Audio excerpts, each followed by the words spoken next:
No, I remember that interview. That was a great interview, and grateful to be on. Yeah, Hervoye no, is the man.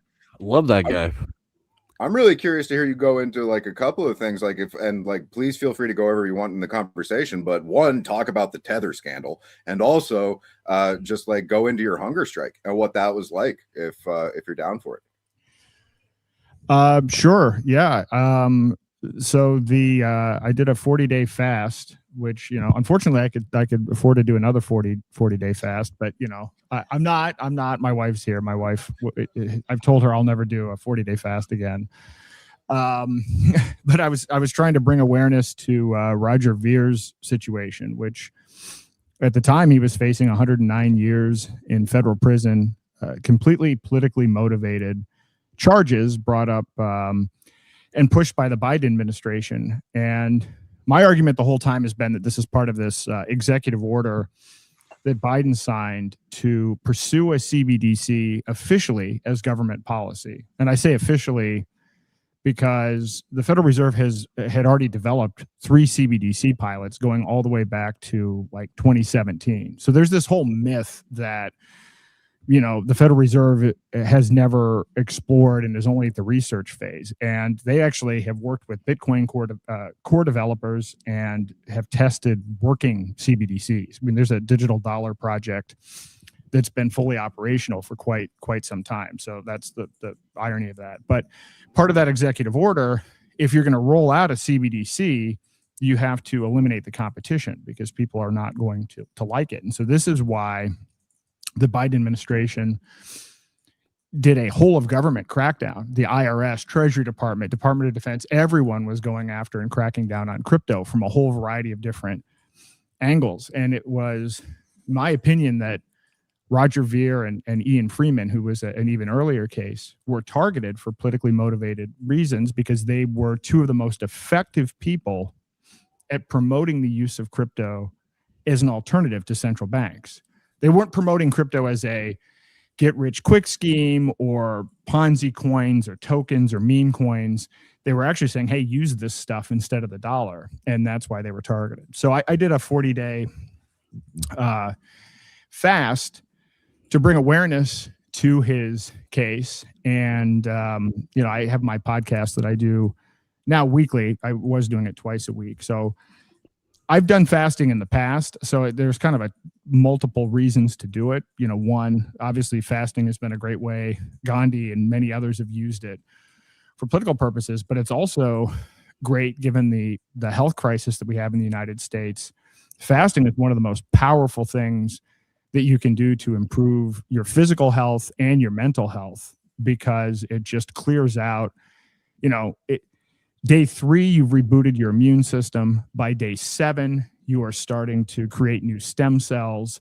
There have been all kinds of, not officially published, but there's all kinds of information. If you can look and find it, you can reverse type 2 diabetes. In some cases, you can even starve cancer cells. And so it's a great thing for people to do. But it also, you're completely present when you're in a fast. So you get all kinds of clarity and insight. And a lot of opportunity to do some introspection. So it was kind of all of those things rolled into one. So I'm glad I did it. But I would say that I've learned that I know why Gandhi only did 21-day fast because that's really the peak. And I will tell you, between day 14 and day 21, I got more work done and had more energy and more clarity during that period. Like I got a year's worth of work done during that period of time. And then after day 21, it declined. And the last 5 days were frankly hellish. And unfortunately, I had the smart idea of, hey, I'll go to Amsterdam and I'll deliver 3 talks at a crypto conference starting on day 40 of the fast. That was a horrible idea. So would not recommend and will not repeat. Yeah, I've only ever made it to like 7 or 10 days of fasting, and like I've had those ups and downs of energy throughout. So at that point in it, I can't even imagine like the overall describing as hellish is probably a very accurate and succinct kind of way of putting that. Yeah. Oh yeah, I mean, it's kind of disgusting. I won't necessarily go into it. Yeah, that's fine. Yeah. So, but my stomach, I couldn't. there was no comfortable position. Sitting was uncomfortable, laying down was uncomfortable, standing up was uncomfortable. And so the biggest issue was, it wasn't hunger. The biggest part of the issue at the end wasn't hunger, but you get to this point where, because your mouth isn't producing saliva. I had done a 37-day fast before, so I actually thought it would be, oh yeah, this will be a no-brainer. I'll just do 40 days. And the reason that I'd stopped on day 37 is because you're not producing saliva, and then your tongue starts turning white and everything, and it doesn't even matter how many times you brush. And so I got to the point where I couldn't sleep because of that. And so I'm like, all right, well, there's no real upside for the last 3 days, but I thought, well, hey, I'll crack that code. And no, it was still bad. Still bad the last 3 to 5 days. So anyway. Yeah. No, it's wild. I've done plenty of intermittent fasting. For years I was on the 1 meal a day program and stuff like that. No, you're right. There's exceptional benefits, especially if you can hit that sweet spot where it's a productivity flow state and a creativity flow state. It's you're firing on all cylinders, and it's something that I think we've been culturally encouraged to never do, never get anywhere near that. And we're so beat down with various different pharmaceuticals and various different poisons in our foods. A good friend of mine is a guy named Texas Slim, and he's got something called the Beef Initiative, and he's been trying to restore our personal relationship with our local ranchers and local producers of the stuff that we put into our body. And it is significantly better to do that. But I'm curious as to what your thoughts are on just how fucked the soil is, the water is, all around, and what potential hazards that, puts in front of people when they're trying to do something that is theoretically, and for all of human existence, a very good process, which is growing, organic food and eating clean raised, shot-free beef.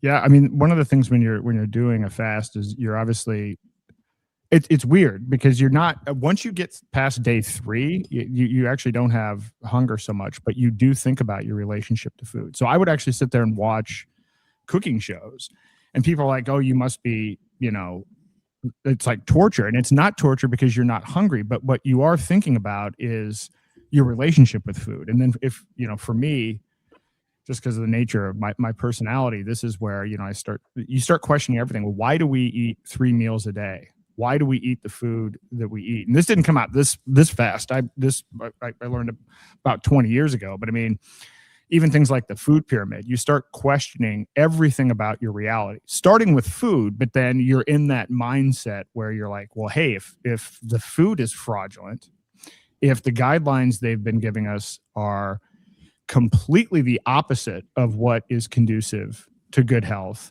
what else are they lying about? And when you watch my podcast in some of the early days, of the fast, I would actually go through and teach people not only about fasting, but then I went through like the top 10 health myths, including, things that they public health has been pushing for years that's been refuted, but is still popular, including what, as you mentioned, the thing that beef is this evil thing. And you go back and it's like, well, where did that come from? Oh, there's this Dr. Ansel Keys in the 60s or 70s who fabricated data or was very selective and, tried to make the claim that heart disease was caused by eggs and bacon, which there was no real scientific basis for. There was fraudulent basis for it based on the way that he selectively picked data. Well, this is still, people still think this today.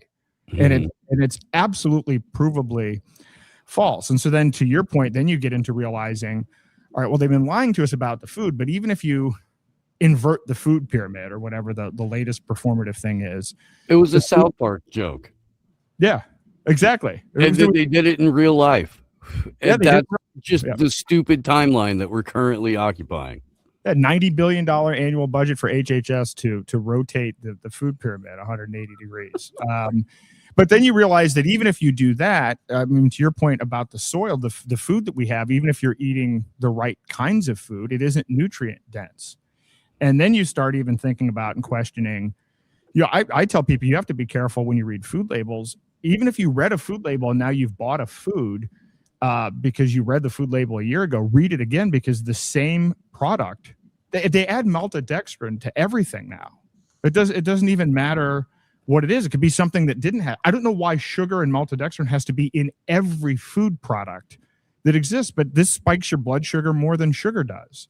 So yes, so we have no nutrient dense food at all, and you need to go local. You need to understand where your food is coming from. And it's funny, I'm doing a podcast tonight. I do this Technocracy Roundtable once a month with Patrick Wood, who's really the OG of studying technocracy. And tonight, this was my suggestion, we do agriculture and technocracy.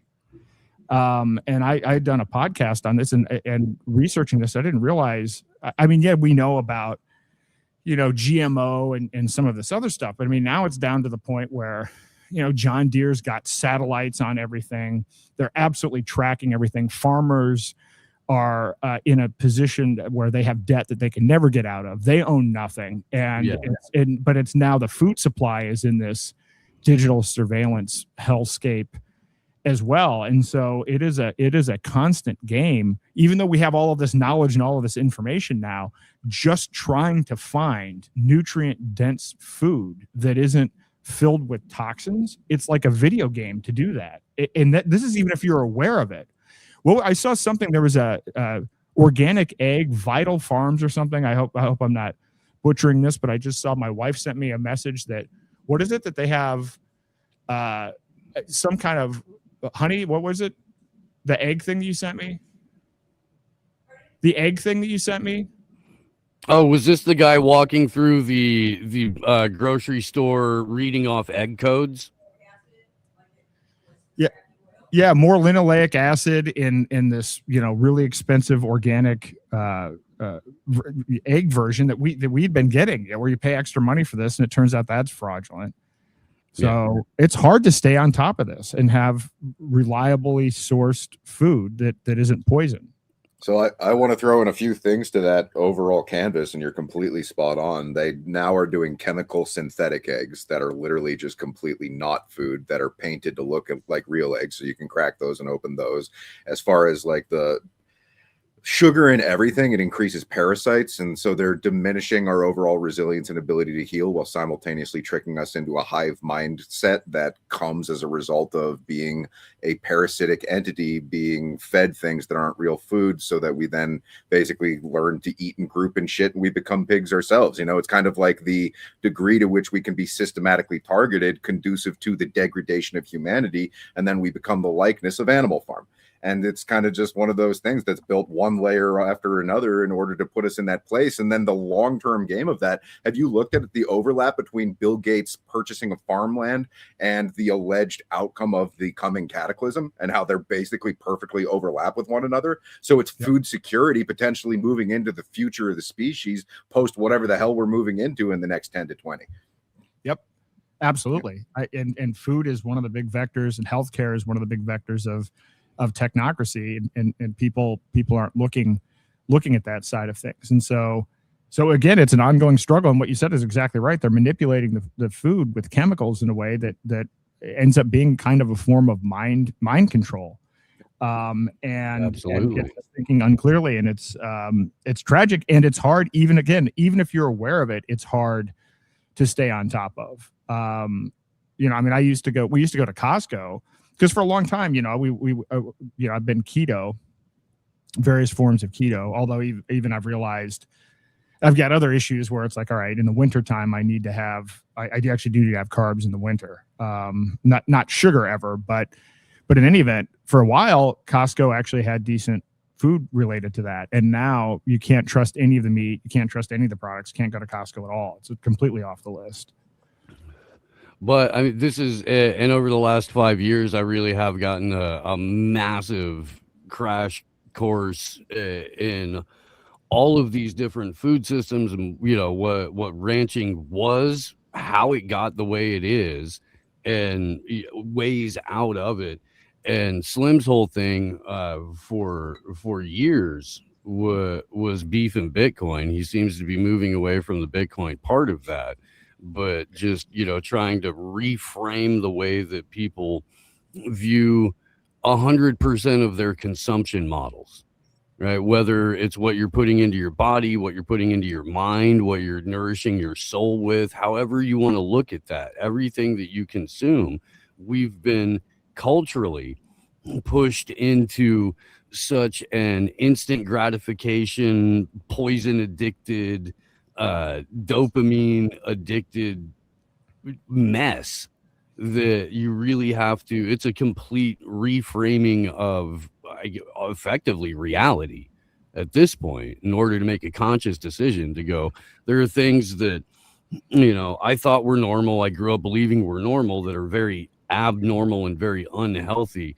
And in order to, you know, maintain any sort of general measure of health in my own life, I need to view all of this very differently. That's a huge process for a lot of people.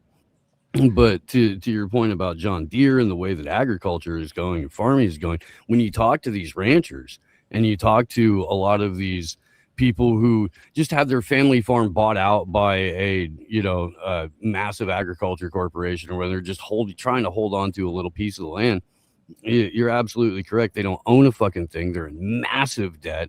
They're leveraged up to their eyeballs, and they have contracts that extend years with these companies in order to just keep them churning out product that they can data mine, rather than anyone doing any sort of what we would think of as farming. Yep, absolutely. Actually, I created I create a lot of AI music, and I created an AI music song about this very topic. I'll put a link of it in the chat here if you want to take a look at it afterwards. Oh, for sure. That kind of walks through this whole. It's called "The Land Don't Breathe," but it kind of touches on all of these topics. And you know, it's funny. We've created a website called ownnothing.org. And the premise behind this is, this started off originally where I wrote an article, and you know, I did an analysis, and this is from old information that suggested that the average American signs 100 click wrap agreements every year. You know, the terms of service that you just scroll and click. And then I did more research on it, and now it's like more like 250 agreements, and we don't own anything. You don't own the money in your bank account. You don't own your stocks. You don't own anything. But then it got further than that. Then I realized, well, wait a minute. In healthcare, you're subject to things that you don't even sign click wrap agreements for. So if you take a prescription drug, they have these package inserts, which are essentially contracts that are like, it's almost like an origami thing that's like folded up. You have to unfold, and the whole thing is fine print. And you're subject to it. It has black box warnings. It causes death. Everything else completely shields the pharma industry from liability, and you don't even sign it. And then I went on and on and on. So now the whole Own Nothing thing has 7 different sections where you just fill out some surveys, and at the end it gives you a sovereignty score. It tells you how little you already own. Because one of the things I've been trying to say to people is, you need to exit the system. You because you're holding on to something that isn't even true. You think you're protecting something that you already don't own. And once you get to that point where you realize you don't own it, then you have nothing left to lose. Then you can pursue actually exiting the system and taking control of your own life. And one of the dimensions of surrender that I think is the most interesting, because you hit on it as well, is attention capture. And, you know, from the time we're 0 to 7, we have no conscious filtering. So anything that comes in becomes part of our personality. If somebody tells us we're not good enough, or this is where we get installed with a lot of limiting beliefs, and we have no conscious ability to filter it. And then we move from there to government schools, where, you know, whatever it is, 12 hours a day, 180 days a year, we're getting that indoctrination. And then it moves into media. And now our attention is being hijacked by AI and social media algorithms. And that's probably the most pernicious form of programming. So one of the things that people can do is take back their attention. and become aware of the attention hijacking. And then you can get into money and everything else. But now that you brought this up, I should add another 8th category for food. I got to figure out a way to I wonder how it would even measure. I'm sure there's a way to do it, but measure the degree to which you're being poisoned and how that affects your sovereignty. I'm sure there's probably a way to simply come up with a simple measurement for that to make people aware of what's going on there as well.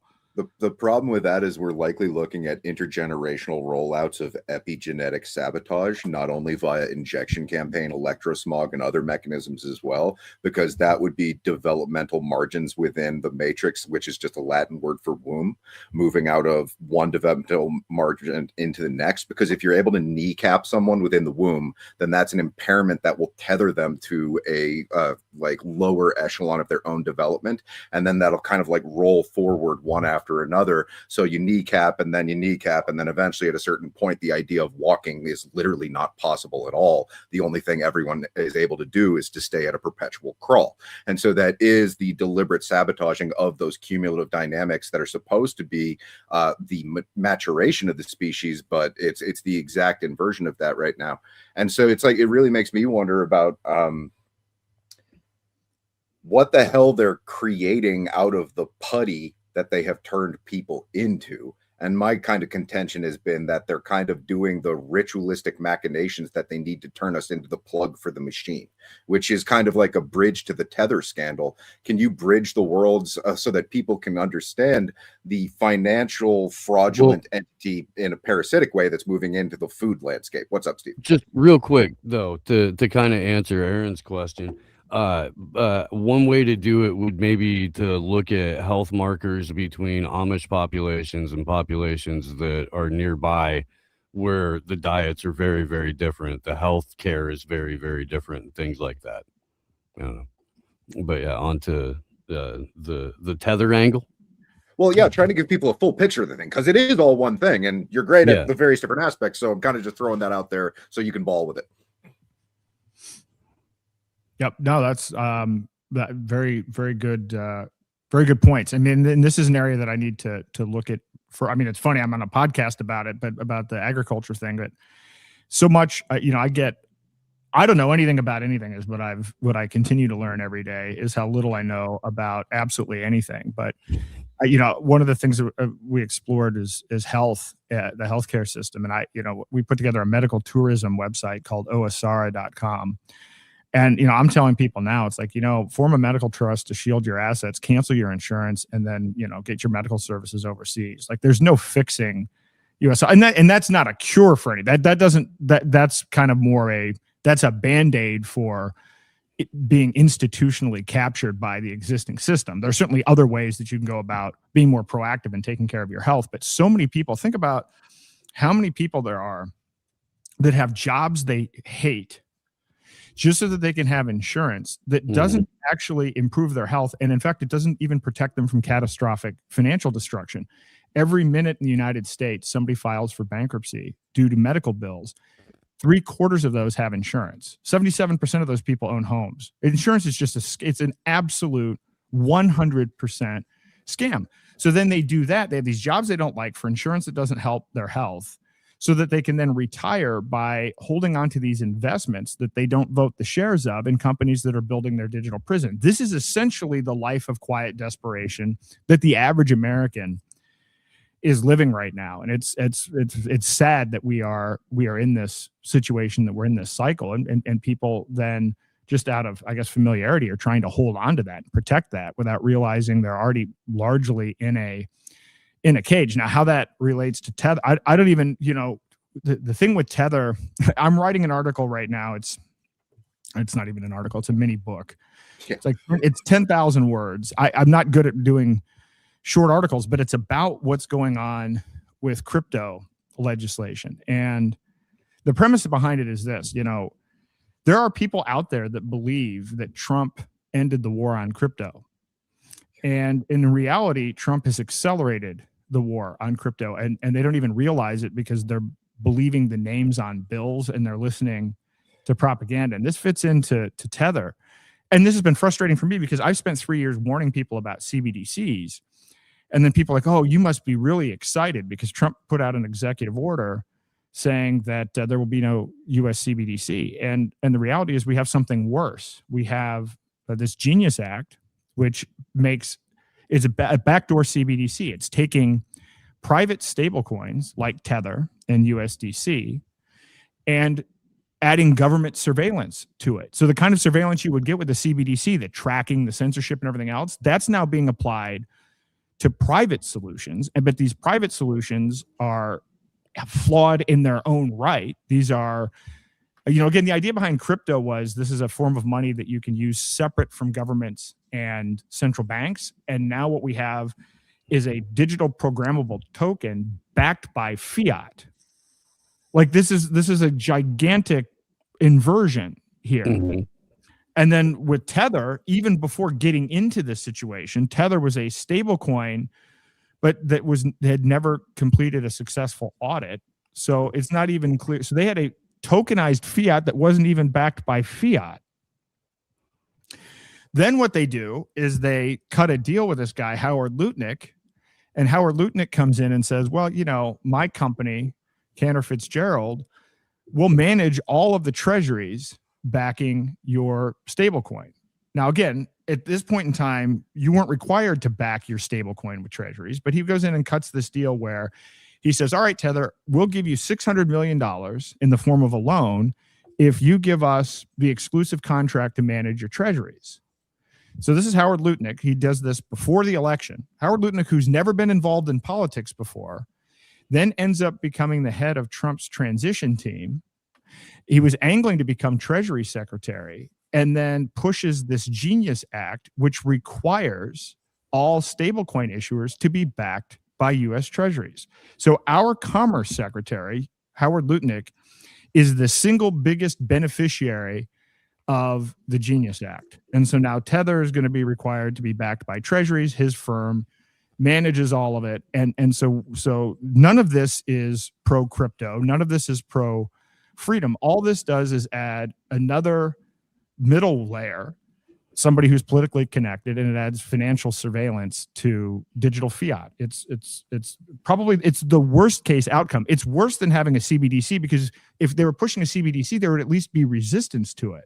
Yeah. Now nobody understands what's going on. It's like the people are wrapping themselves in the flag, and so this is kind of the state of where we are. And it gets worse than that because there's this new crypto market structure bill and the Clarity Act. So if you look at stablecoins as being a digital token that represents fiat currency, well, they're going to basically tokenize everything else that's non-monetary. So your stocks, your bonds, your land, everything is going to be tokenized, but in a way that can be centrally controlled by third parties. This is how you own nothing. And there's no resistance to it. The only resistance that there is going on right now is you have the banking lobby fighting the crypto lobby for who's going to own the greatest share of these new surveillance tokens. That's now the battleground. But people are not fighting against this.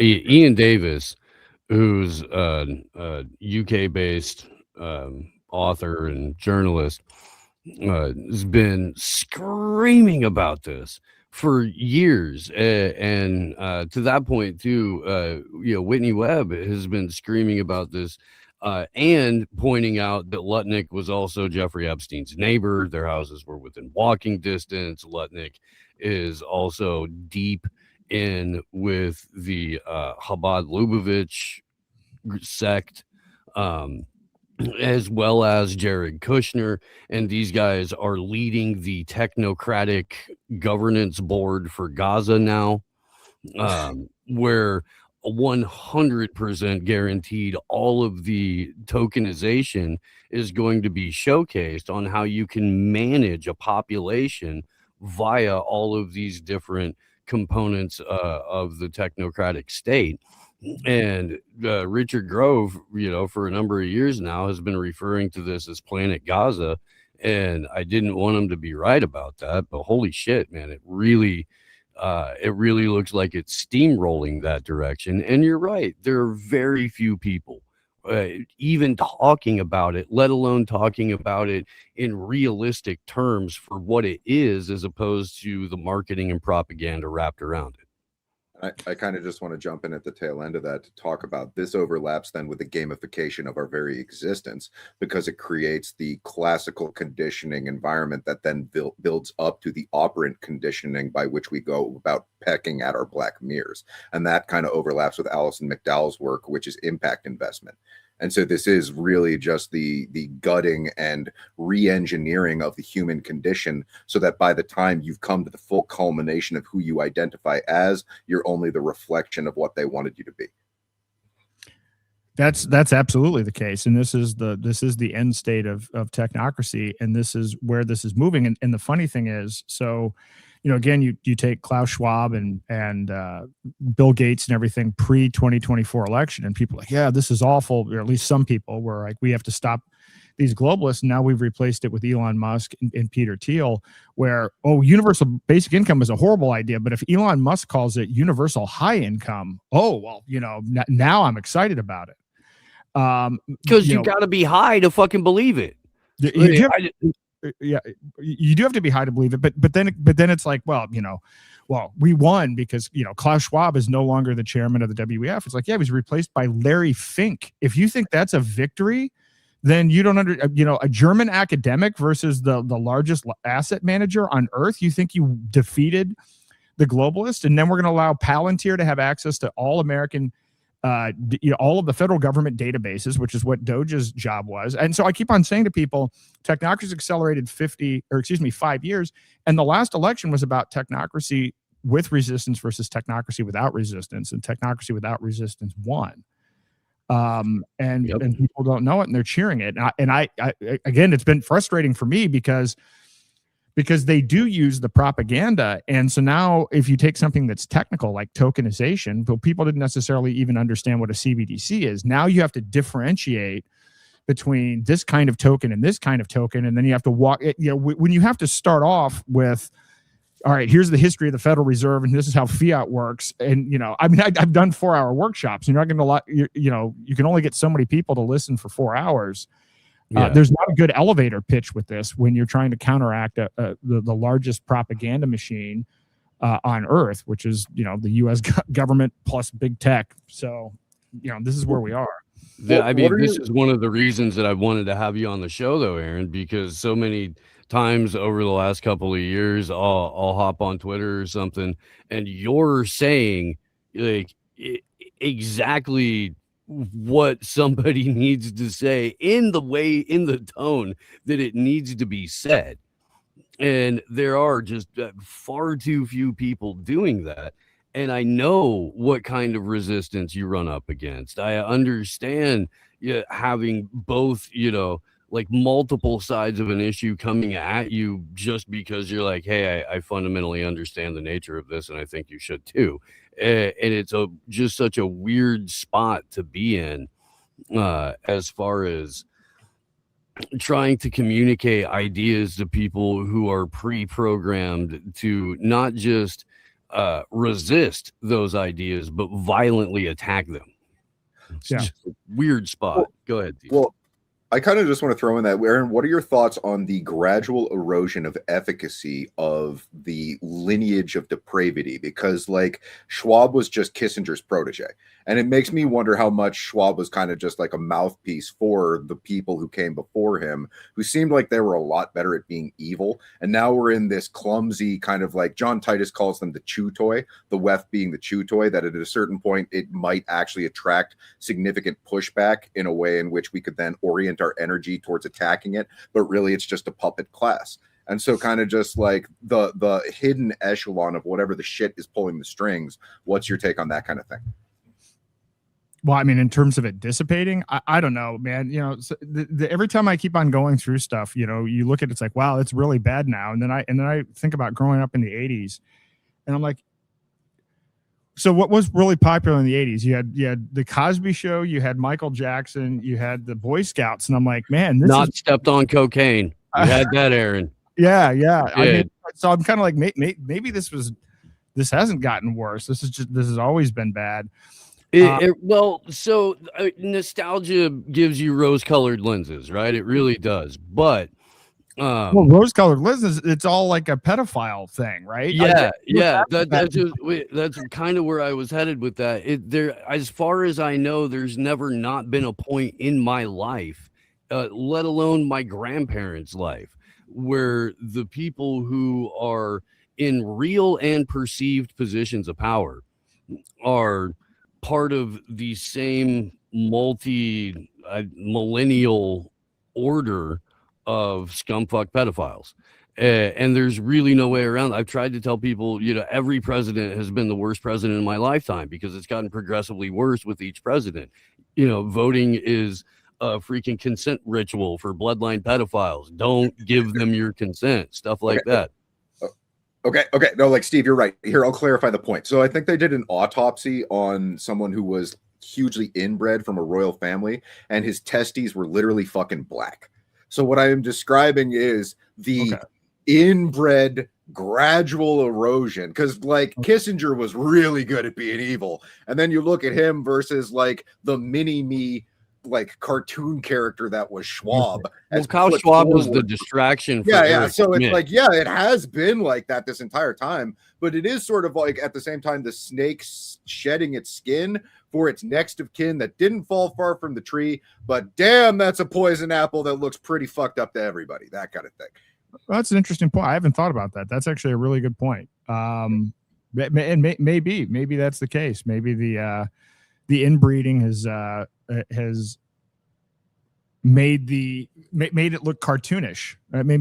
That's a good point. I'll have to think about that. And it's also just like even the inbreeding of ideological perversion. At a certain point, the further you get from truth, the more warped it's going to make you. If we hold on to lies, that actually, like from an effervescent manifesting of stress and illness, you can look at dementia emerges significantly more in people who have not processed their childhood trauma. So a lot of these people are just a lineage of depravity that they were born into. They tether themselves to a lie. The only thing they can think to do is to create a better lie. It spirals, and then they grow more black in the balls until they're just a little bitch, and that's all they're able to do is procreate even littler bitches, that kind of thing. That's a good point. But I mean, I guess, this is where if they can use AI and genetic engineering, that's the counter to that is they're going to try to replicate themselves with better fidelity. But that's very interesting. We were on my another show I do last night talking about the breakthrough technologies for 2026 according to the MIT Technology Review, and one of them is the base edited baby. So to both of you guys' point, this is something that's being front and centered this year, where it's the tailored treatment using base editing, a form of CRISPR that can correct genetic misspellings by changing single bases, basic units of DNA. Tested it on human cells, mice, and monkeys, and they're going to follow the progress of this, of course, but they're trying to say, hey, look, it's only $1 million to get your baby edited at the base genetic level. And that's roughly the cost of what you would spend on a liver transplant were your baby born with a condition that would need one. Yep. So for the low of $1 million, you can have a Build-A-Baby. What could go wrong?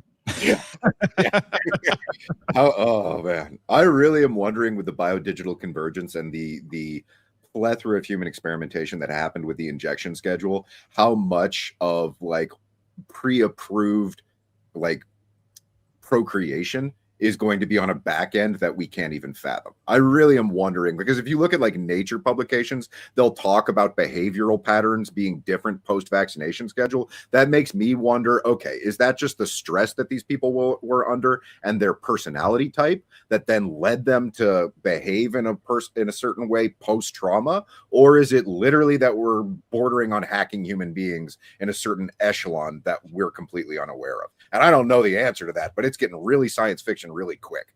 And that's kind of like just throwing into the conversation of what Steve is touching on there with the designer babies. I don't know how much is at the forefront for how much is at the back end. I don't know, but it's getting really creepy really quick, man. Well, to me, the most interesting thing about Jeffrey Epstein, obviously the child trafficking and everything else is horrendous, but the bigger story is what he was doing, who he was blackmailing, why he was blackmailing them, and what he was funding.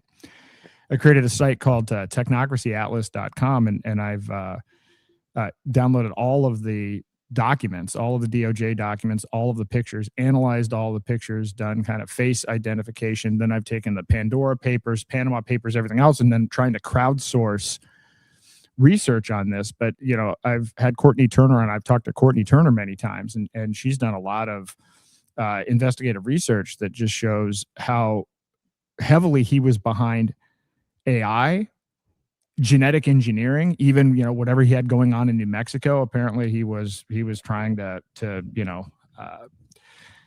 involved with genetic engineering and CRISPR and all of these other things. And you actually see some of these pictures, a lot of these people from Marvin Minsky from MIT, you see him with Stephen Hawking. It's like, okay, well, who in the hell is this guy managing money for? And what is the end goal here? Because one of the other topics that I have covered, I wrote an article suggesting that Epstein was behind the hijacking of Bitcoin. I wrote this a couple of years ago. I didn't have conclusive proof. We knew that he funded this group out of MIT, this MIT Multimedia Lab headed by this guy, Joi Ito. And the MIT Multimedia Lab actually funded all 3 US CBDC pilots and funded Bitcoin core developers. There was a big break that happened with Bitcoin. It was previously funded by this Bitcoin Foundation. And then that organization ran into difficulty. And so the MIT came in and took it over. And so this MIT group funded this whole shift from Bitcoin being digital cash that you use instead of using banks and government to, oh, you know, you don't spend it. It's digital gold. It's slow and expensive. And, you know, you buy it through BlackRock and everything else. Well, it was this one MIT group that funded the change technically in Bitcoin while funding all 3 US CBDC pilots while no one was paying any attention. Well, it turns out about a month ago, the House released emails that prove conclusively that Epstein funded those specific developers through MIT. He literally funded it directly. No one wants to talk about that. And the Bitcoin maxis will say, oh, well, you know, that's old news. It is not old news. None of the people saying that, they were telling me I was a conspiracy theorist when I suggested, and I didn't say definitively. I said, here's what we know. You know, where there's smoke, there's probably fire, but I didn't say I definitively know this. And now that it's definitive, rather than saying, oh, hey, you were right about that, maybe we should look in the mirror about what Bitcoin's all about. Their whole approach to it is, well, that's old news. I guarantee you 99.999% of the planet has never heard of any of this, but they'd probably be pretty interested about why Jeffrey Epstein funded the hijacking of Bitcoin. Not if they make enough money or think they're making money off of Bitcoin and their tribal fucking delusion as they beat a drum to retain its like market share. It's scary. Like you call them Bitcoin maxis. Yeah, it's just a level of delusion that I can't even like fathom, but must be frustrating beyond imagination for you. Oh yeah, I'm looking right now. It just popped up on my feed that. So President Trump is he's at Davos right now. Yeah. And he's saying it's time to get the Clarity Act across the finish line. And again, so we've gone from we're going to defeat the globalists to now what? Now what? We've infiltrated Davos from the inside. Is this what people are buying? Trust the plan, Aaron. Trust the plan. He's a white hat in the hen house, fox house, whatever. It's insane. It's quantum 5D chess, and you need to vote harder. It's really simple. It makes me sick. But you know, then I did something else. So then, with this Clarity Act in particular, so again, I've got this long article coming out, and so I've noticed all this traffic online where people are supporting this. Like, oh yeah, this is exciting. Go, America's going to be number one. You know, we're going to be the innovator. And then I track this down. It's all bots. All of this is fake. There is no public support. And it's not that there's public support versus opposition. There's no public awareness. But what you do see is completely manufactured. And whenever one of these releases goes, so I mean, you don't have to do a lot of work with AI to show that, all right, these are bots, and this traffic goes up 3x when these announcements, and then you track back who are the who are the lobbyists, name the lobbyists, name the trade associations, who wrote the Clarity Act, right? I've met with Cynthia Lummis. When I wrote my book, I went to this guy. I've given Warren Davidson, this guy from Ohio. I've given all these people my book. I've talked to all of them. These people don't know anything about any of this. They don't understand how any of this works. They didn't write any of these bills. So then when you track all of this down, it's like, oh, look, Larry Summers comes up again. And another who I recently heard from these documents was the kind of the heir apparent to Jeffrey Epstein, by the way, which people should be concerned about. And so all of this is fake. All of the traffic is fake. There's no public momentum one way or the other. There's general public unawareness. But when they pass this, it's going to be the complete centralized control of and tokenization of all of our assets. Trump is pushing he signed an executive order for a sovereign wealth fund. This is a pretty, at least theoretically, anti-American concept of the government coming in and buying things. This is something usually dictatorships and monarchies do, but hey, Trump did it. I'm sure it's going to have a good outcome.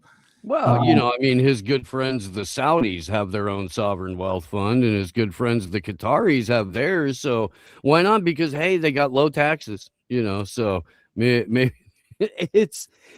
and I'm sure you were out there sounding the alarm about, all of the technocrats associated with Trump and how it really did appear that they were lining up the 2024 election to make America choose, allegedly, between a day drunk whore and a freaking orange mad emperor.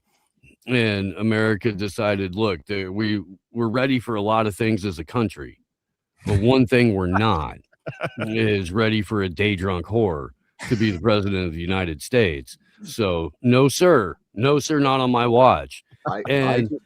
Immediately they're like, here's Stargate, here's freaking here's all of these invasions. I promise I'm stopping the wars. Here's a blank check to Benjamin Milikowski. Here's $40 billion to Argentina because, hey, it's Milikowski's cousin, so we're at least keeping it in the family. Yeah. Well, I just want to interject that I don't think it was America that made that decision. It was the 50% of Americans who are still buying into the reality game that they're watching on TV, believing that that's America, who think that they made that decision based on a fraudulent electoral game show that keeps them out of the know. Because, man, if actually all of America were voting at this point, it would be like so much more evil, but we fortunately Adam Kokesh would have got elected and dissolved the government in 72 hours. Well, I mean, I guess I'm just saying I have more hope for the people, like 4% of the population that still doesn't have bank accounts. I have hope for the people who aren't participating in this system. Ruling America from international waters. And no one would have been happier than me. It's crazy, but it's happening. And Trump's he's not playing 5D chess, but Peter Thiel is playing 5D chess. And and again, I go into all this in depth, but Curtis Yarvin is the Yuval Harari of the right, but it's all the same. It's both gets you to technocracy. It's the same, which is different branding. But it's hard to get. Again, and I'm not blaming people. I understand that how am I going to overcome their first 7 years and then all of the institutional indoctrination and all the algorithmic indoctrination? I'm not blaming people. I understand where people are at, but that doesn't make it any easier to try to figure out how to wake people up.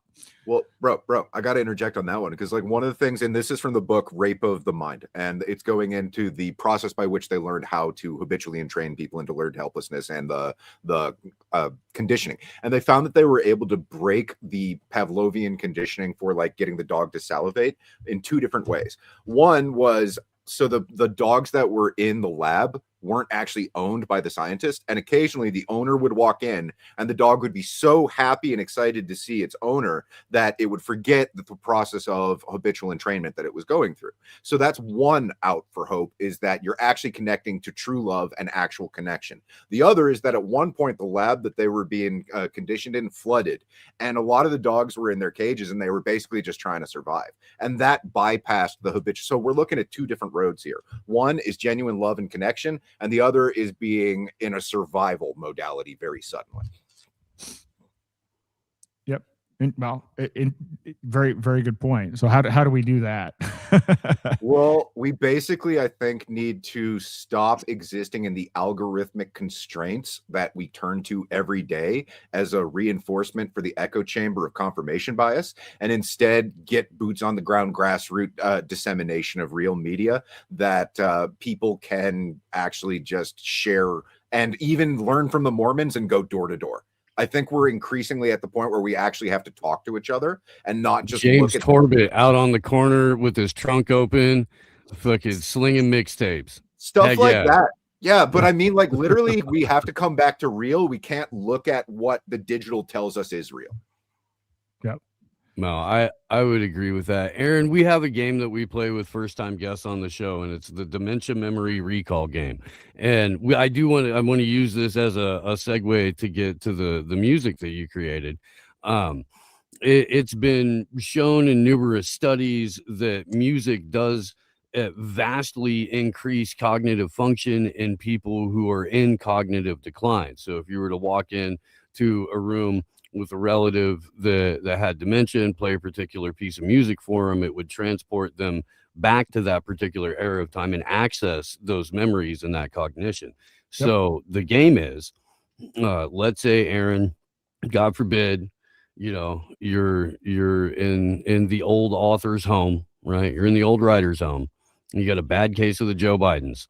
If somebody walks into the room, just off the top of your head, the 1, 2, 3, whatever, and plays particular piece of music, what is that music that is going to get you back into more memory and cognition? Well, the funny thing is, increasingly, I'm listening to my own music. This sounds weird. I've created a ton of music. There's so I'm like listening. I'd say 90% of the time I'm listening to my own music now, which yeah, some people don't like AI music, but I've spent a lot of time on it. And so that's kind of, so my guess is if I'm projecting out that far in the future, I would probably be more looking at the kind of music that I'm creating now, as opposed to maybe the stuff that I listened to when I was younger. All right. That's cool. It is, man. It's like, did you ever see the movie Belly? Belly? Yeah.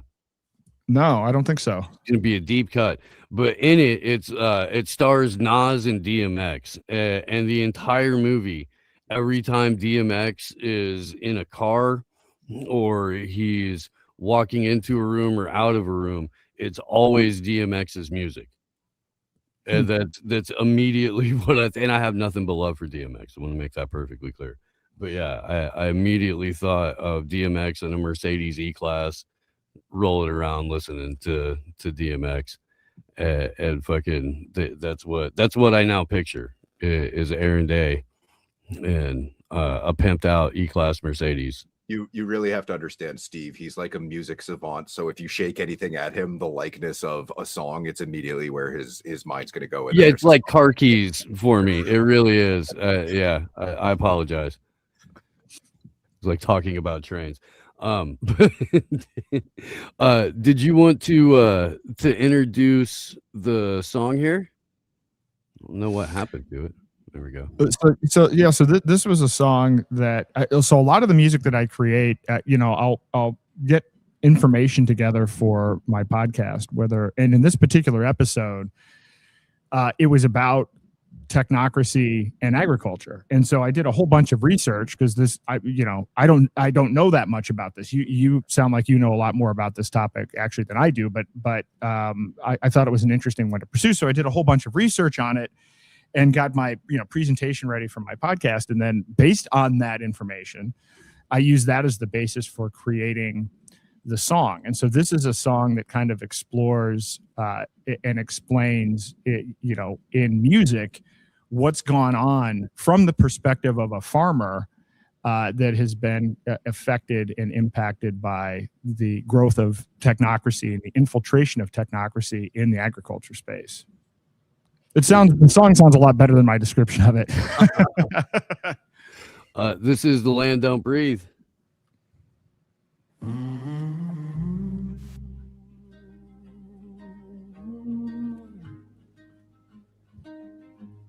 The land don't breathe like it used to breathe. My grandfather held the soil like scripture in his hands. But now the fields are wired tight, a fortune of nearly 500 billion running under satellite light. Just 2% decide the table for 330 million souls, while the hum of iron engines sends our birthright to the cold. They're pulling 5 gigabytes an hour, rising like a predator now, send upward to a corporate sky. The farmers locked outside. And though nearly 20 million work the gears, only a tiny handful touch the land. The machine grows tall, the people small, their stories slipping from their hand. Oh, the root remembers freedom, even buried in the dark. You can chain the lie with numbers, but you cannot change the spark. This ain't farming, it's a wheel of steel and coal. Your grandfather's farm's a checkpoint on a technocratic road. They take the seed, they take the soil, they take the hours from your spine, and the machine keeps pulling everything 1 acre at a time. A quarter of the world's seed locked behind the corporate gate. You can't save your own just by again. Let algorithms choose your fate. And nearly 10 billion animals push through corridors of chrome, where the land once sang, the servers drone. What he used to feed now grown. There's over 3 trillion in equipment. Farmers rent but never keep, and well over 300 billion in debt, pulling families in deep.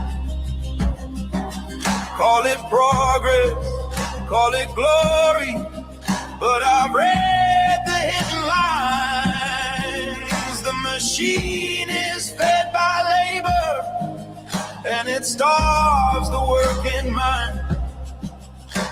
The land still knows your footsteps, even under grids and wires. The machine can dim the daylight, but it cannot drown the fire. This ain't farming, it's a wheel of steel and coal. A tiny few hold the compass for the many down below. They count your days, they count your years, they tally blood and time, and the machine keeps taking families down, one story at a time. Your grandfather's land's been patterned, your pasture quantified, but no algorithm knows the truth. of what your hands decide. This ain't farming, it's a kingdom built on streams. They turn the soil to a number, turn the farmers into means. But the land remembers kindness, and the people still alive. We outlive every empire, one heartbeat at a time.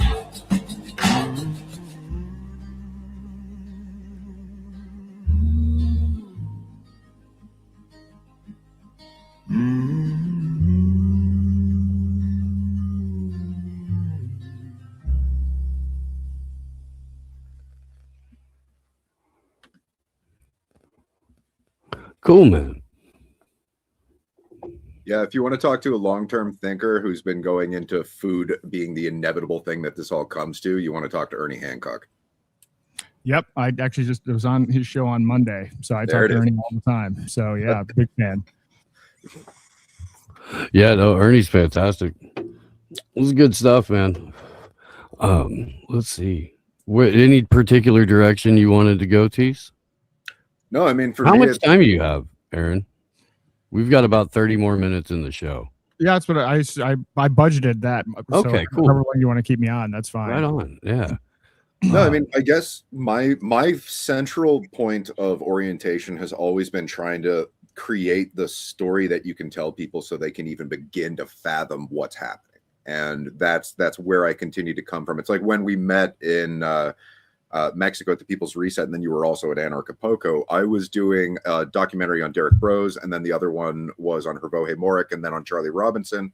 And that's what Conspiracy Synergy has been, are those mini documentaries that help people begin to approach the reality. But what I keep bumping up against is like, people aren't receptive to the reality. They're only receptive to fiction. And that seems to be the situation that we're in, which is why Hollywood has created this like kind of just like teamster mafia, so that the collective dream of humanity is not allowed to create our own stories. And so I'm kind of just thinking, like, throwing you the idea of like, what is the story we can tell? How is it we can tell it? And how can we get it out to people without it being co-opted or stamped on or bastardized to a point where it no longer resonates with our fellow men? That is a tough one, but I actually heard an interesting talk by, do you know Walter Kern? Sounds familiar. Yeah. He's an interesting guy. He was at the Brownstone Institute. He's written several books. He actually is with Matt Taibbi. He's on a podcast now with Matt Taibbi, but he's an accomplished author. He wrote a bestseller, I believe, about the Manson murders, and then he wrote the book Up in the Air that then George Clooney did. But he is a master at storytelling, and right now what he's trying to do is secure funding to do a movie about COVID.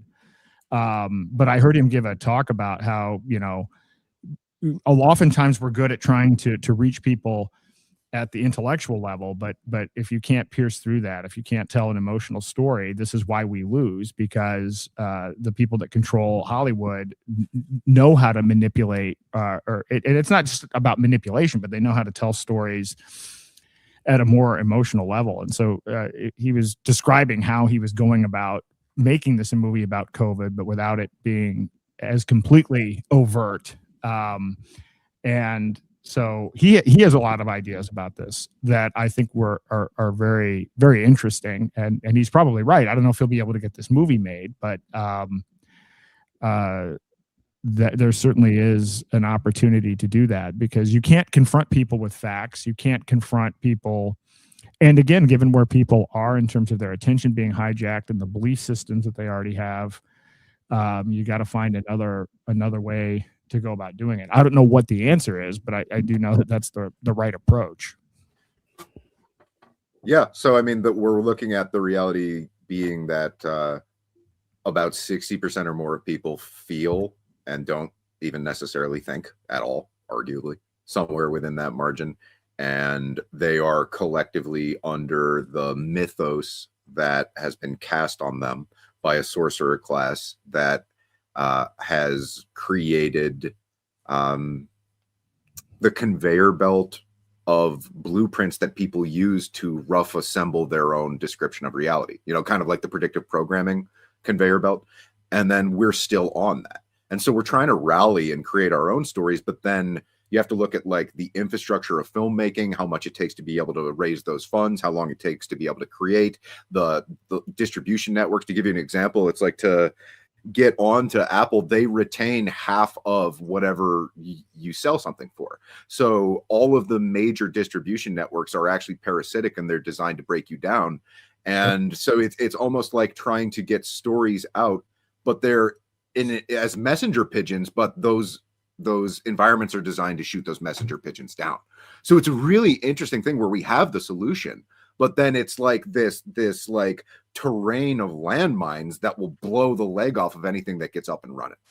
And that's kind of just the situation that we're all in, because I see everyone sort of scrambling in their own right to be able to find the words or the notes to play, to be able to communicate this to the people who just don't have the time in the day. And it's a scramble. So I feel that myself a lot of the time. And that's something that I think that we all really need to come back to, is the power that art has, because it's able to carry that resonance in a time where if you just hand someone a fact, it feels like a bullet point. It feels like you're shooting them up rather than trying to lift them up. And well, this is why I'm doing music and music video. And that was a crude, video of it. But I've actually spent a lot of time developing my own AI system to be able to create music videos, and then, subsequently to do more videos. And I'm refining it literally every day, but it's getting to the point where, this is a way to take some of these concepts and get them out there in a way that's not just, me with slides or whatever, or writing a 10,000 word article, which there's a time and a place for that. But usually the writing process and the research process is what gives me the information and the creative inspiration to come up with things in other formats, because you're not going to find a million people reading a 10,000 word article. No, I mean, most everybody's attention span has been ground down to dust to begin with. So, anybody thinking about ways that are, I don't know, outside of our standard deviation of the way we've been trying to communicate for a while and get through to people, I'd fully support. Yeah, I mean, I know my kids are 15, and their attention span is 15 seconds now, right? I mean, it's gotten to the point where they're changing the SAT because the writing section, they're getting rid of the writing section, and people can't read long passages, so they're just kind of moving more towards just short answer, multiple choice. Not that standardized testing is the barometer for anything, but that is an indicator of how quickly attention has deteriorated. All signs point to the convergence between that and mumble rap yielding gibber speak as the inevitable next language of subsequent generations. Yeah, that I can see that. Yeah.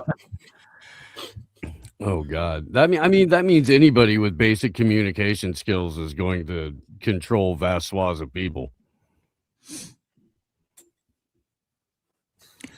Well, or algorithmic control. The one thing I've struggled with this, even in I don't want to necessarily call it the liberty space. I don't even know how you would classify this, but the number of people who believe that Elon Musk is a white knight and that he bought Twitter to save free speech. There's a shameful number of people that know better, should know better, that still believe that to this day. And I actually posted, now ironically, it's the most viral post I've ever had. I got over 5.5 million views, but I took the terms of service. One day I logged into X. It's like, oh, here's the new terms of service.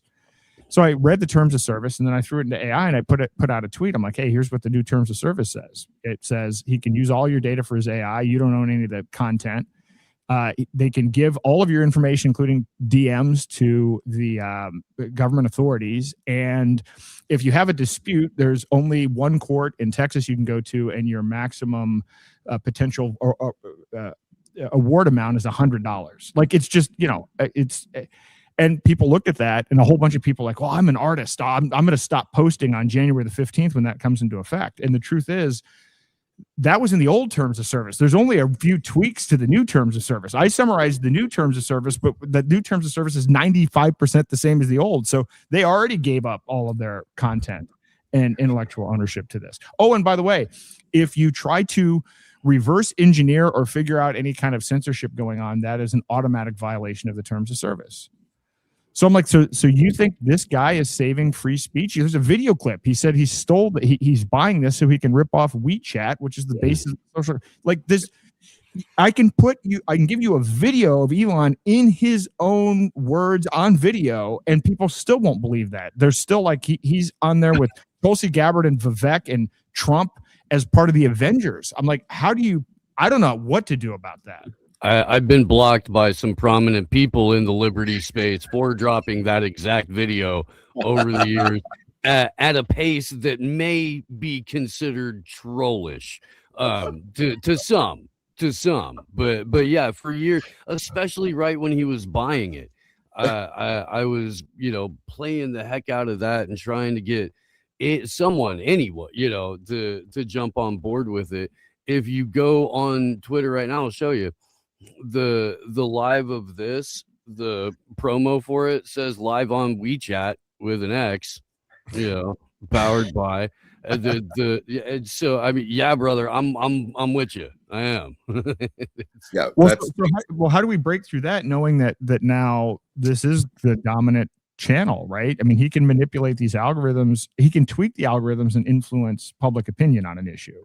So my fundamental underlying contention is that most people are not capable of making sound decisions without a calibration of direction that is given to them by someone who's better at making sound decisions. So people are basically waiting for direction, and that includes much of the truth movement. And that's something that I've unfortunately come to view as a bitter pill about much of the truth movement, is they aren't significantly different than the mainstream. They're just a little bit further downstream or upstream, depending on how you want to describe the situation. And they're basically waiting for the people who are in a position to give that direction with the appropriate refinement so that they don't have to do the hard work. They're waiting for someone to save them, even after they realize no one is coming to save them. They are, because I'll tell you one thing that gets me into trouble is when I say you can either have medical freedom or Maha, but not both. That'll get you into trouble because people think RFK is going to save everything. It's like, look, medical freedom doesn't require government. Now all of a sudden, apparently medical freedom is, well, our guys are in power, so now we're going to use the state to tell people what to do from a medical perspective. That's not medical freedom. And in fact, he's pushing technocracy faster than his predecessor. And so you're right. And actually, I thought the medical freedom community was probably one of the most hardcore groups out there historically, because usually these are people that were impacted, personally, or a family member, and they have been completely captured by the Maha movement, to the point where it's like, well, if we're getting a little bit of movement on a vaccine thing, we're going to ignore wearables. We're going to ignore the complete infiltration of AI and the data collection and Palantir hoovering up all of our data. Well, we're not going to worry about that. We made some movement on this thing. It's like, wow, I don't even know what you do with this. And even then, I want to qualify that. Yes, it's movement, but it's actually just reorganization. It looks like it's movement in a progressive way, that they're actually like getting headway, but it's more just like, no, we're going to reorganize things, relabel them, recalibrate them so that things ultimately get worse under the auspices of appearing to get better. And that's something that we're confronted by all the time. And it's having studied these psychopaths as deeply as I have, it's like people really just still aren't at the point where they understand evil. They don't understand that they'll pretend to be your best friend for years until they get the perfect position to be able to stab you in the back with the cleanest cut that makes them look like a hero for doing it.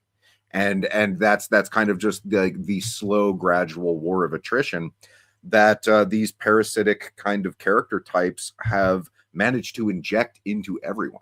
And that's like the last doc I did was on Passio, when he was talking about the satanic mindset, and satanic basically just being a front organization for the old religion or the nameless religion, being that they inculcate us in an environment so that we have a lower version of their mindset. So a lot of people who think that they're in the truth movement are still thinking in the modality of thought that was handed to them through the habitual entrainment of the hidden hand. And then you can't get through to them because they're looking at it through the optics that were built into them to blind them. And then there's moving forward, there's only going backward. Well, so I don't know. Again, I don't know how we deal with this either, because directly calling it out or providing evidence, again, like as you've experienced, here's the WeChat clip. This isn't even my opinion. You can show them the evidence directly. That doesn't work, right? That's not effective. It should be, but it isn't. At least in my experience, because I just directly call the stuff out all the time. I'm not saying that it's not effective. It is somewhat effective, but it doesn't scale, and it's not effective relative to the rate at which they're pushing technocracy. I guess I would put it that way. I totally agree. I guess I'll just say that people love hype and drama. That is unfortunately the metrics that people are attuned to: hype and drama. And the truth community at large doesn't really do either. And I'm not saying that we should advocate for it, but that's ultimately the things that are going to get people tuned in. Yep. Well, I mean, that's why people like Sam have wildly popular shows that delve into conspiracy, because Sam is a bombastic individual and can frequently insert himself into various groups where he causes significant amount of chaos, and that in turn will bring people over there. But yeah, there aren't a ton of us that are wired that way in particular. Yep. I don't know, man. It's always going to be an uphill battle when you're not a partisan hack. It's, there's always going to be more people, at least in front of you, that ideologically disagree with you fundamentally, and those are the people you have to get through in order to talk to everybody else. I don't know. I mean, we'll keep doing the live events. We'll keep doing, encouraging people to go a little bit more grassroots and low tech with the advocacy, stuff like that, while at the same time trying to create, that new avenues to get the messages out. It's all you can fucking do. Well, I've been, promoting. I've built 6 different sites, kind of using technology, but using decentralized private technology.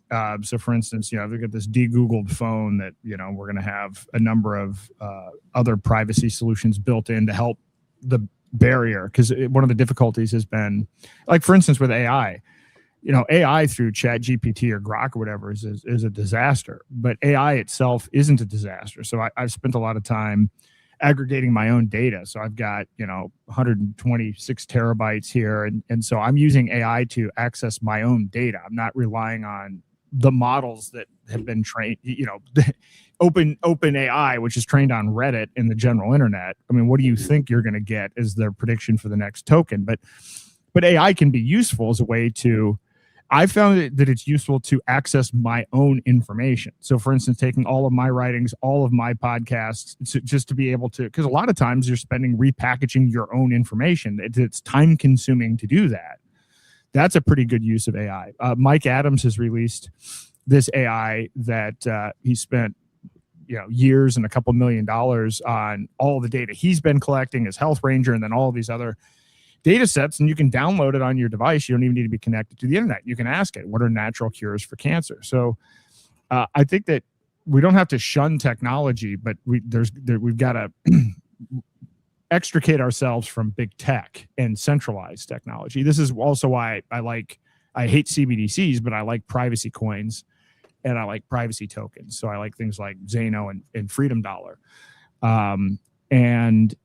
But it's hard because there's a technical barrier. And, I kind of look at this technology, and ideas usually develop in stages. You have innovators, then early adopters, and then it gets to kind of early mainstream and then late mainstream and so forth. And that's usually how ideas and technologies are adopted. So we're never going to get, no idea starts mass market. The problem that I've noticed, though, and this has been true in crypto and tech in general, is you may get a new innovation that's decentralized, that's private, that breaks the mold, and the technocrats do a really good job of hijacking it right in between that stage where it would normally go from early adopters to early mainstream. They do an excellent job getting in there. So you can start to build traction, you can start to build momentum, and they've got a pretty tried and true process for dividing and conquering and breaking stuff apart. So I'll interject with that. Catherine Austin Fitts will talk about it from something that she's observed over the course of the development of people in her circle and the periphery of her orbit, that if they have a particular dream that is unfunded, whatever that dream happens to be, and they happen to be on a team that is moving towards progress in some capacity, some funder will come out of the woodwork and throw that money at them so that they can basically go and pursue their dream and give up on the thing that would result in progress. So if we're looking at like a micromanaged algorithmic tracking of every person, they're going to know what your dream is, when they can fund it, in order to pull you away from something that would actually give traction to any kind of resistance or movement. Interesting. I haven't heard that one, but that's that is very interesting. I think, well, I mean, you can look at InQtel, the CIA venture capital arm, and when they get involved in projects. And in fact, there's a guy that at InQtel who funded Palantir, who probably deserves some more attention and research into his whole background and what he's all about, because that's one of those people behind the scenes that probably is pulling a lot of the strings that people just aren't aware of. And so it's probably a combination of both. But I don't subscribe to the theory that the CIA necessarily creates all this stuff. I think give them too much credit. Why bother to create all this stuff when you can wait for somebody to create something? You can just hijack it. You can just sit behind the scenes and take your 80,000 foot view. This was my first radicalization. I dropped out of college and started my first tech company in 95. And my first kind of wake up was realizing that we don't have free markets or capitalism. We have a complete crony system. And the way venture capital works is it shouldn't even have capitalism in the title. But I mean, most of these venture capital firms get their money from public pension funds, university endowments. And so you ask yourself, why are all these tech companies in California? I mean, it's not just because of Stanford. That doesn't even make sense. If it were based solely on universities, you would think more of the tech companies would be in Massachusetts. So it's not that. So it's like, well, why is this the case? Well, then it turns out the largest investor in venture capital funds is the California pension system. And so what they would do is they would do social investing, and they would say, hey, listen, we'll give your venture fund $100 million, but you have to agree to only invest in companies within 50 miles or 50-mile radius of this area. And hence we end up with woke companies. Like, how did we end up with... I'm old enough to remember when tech in the 80s and early 90s, tech was not woke. Tech wasn't part of the surveillance state. And then it kind of flopped. In fact, tech used to be kind of... Actually, I'm old enough to remember when Bill Gates seemed kind of libertarian-ish. Right? That tells you how long ago that was, right? But then it gets hijacked through this process. And so then you end up with absolutely woke companies like Twitter and everything else. And so that's not capitalism.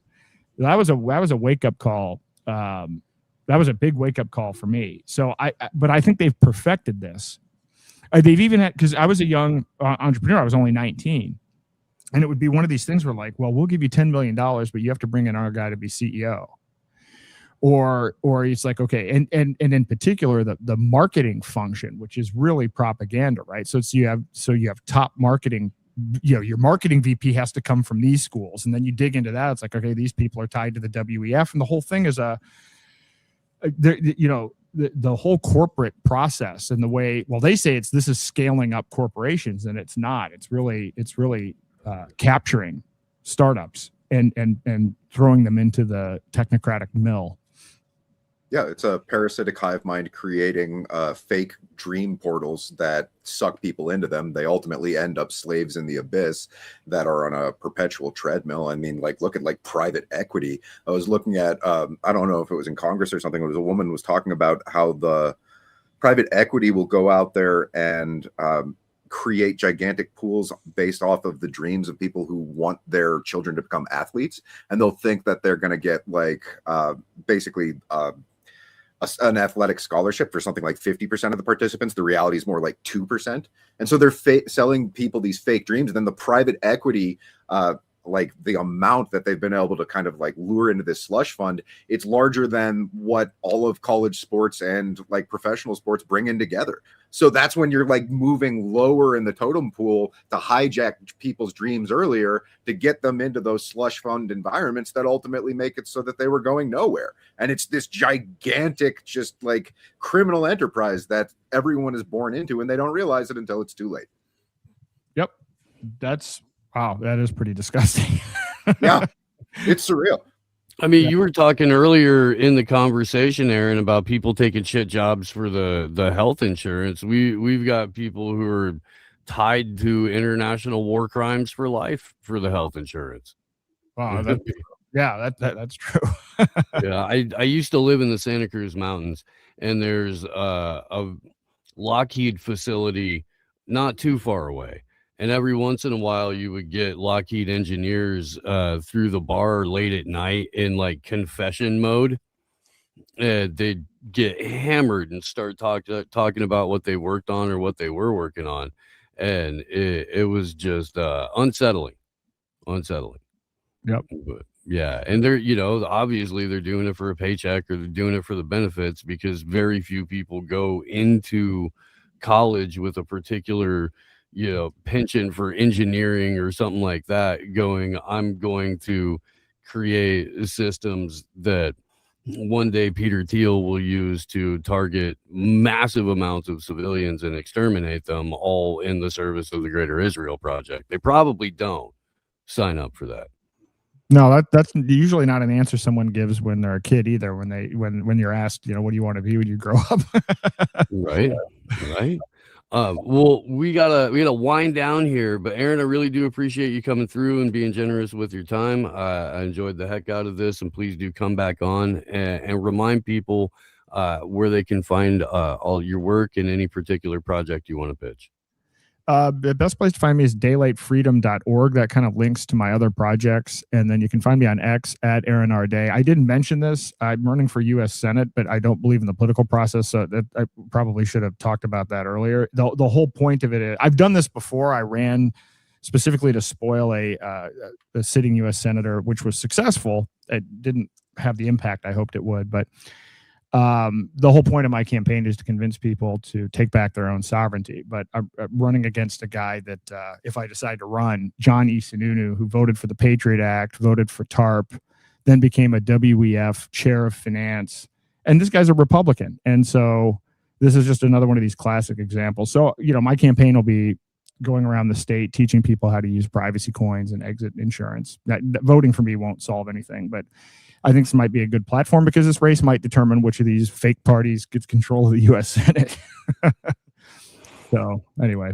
Yeah, no, we've got, Derek Bros has run for office a number of times. I mentioned Adam Kokesh earlier. He's a friend of mine, ran for president as a libertarian, but mostly on an awareness campaign of how illegitimate the government is to begin with. And I'm definitely supportive of those efforts, and I hope you can, knock out a real dummy there. Well, I was just, we have 2026. Digital IDs will be pervasive by 2027. Over half the planet will have digital IDs. So if this can raise awareness about technocracy and get people to exit the system faster than I guess this is kind of that I'm grasping at straws here, but if there's any way to use something to get people to be aware of the threat of technocracy, then we need every advantage we can, because we're running out of time. Heck yeah. Well, Aaron, thank you very much. Tease, you want to plug anything? Conspiracysynergy.com. It's how to get your friends and family up to speed on the reality of the situation that we're in. That includes the documentaries that I've done on a variety of different content creators. That includes the educational introduction, which is me playing with rabbit puppets and memes and stuff. It is an emotionally calibrated introduction, which is what most people need.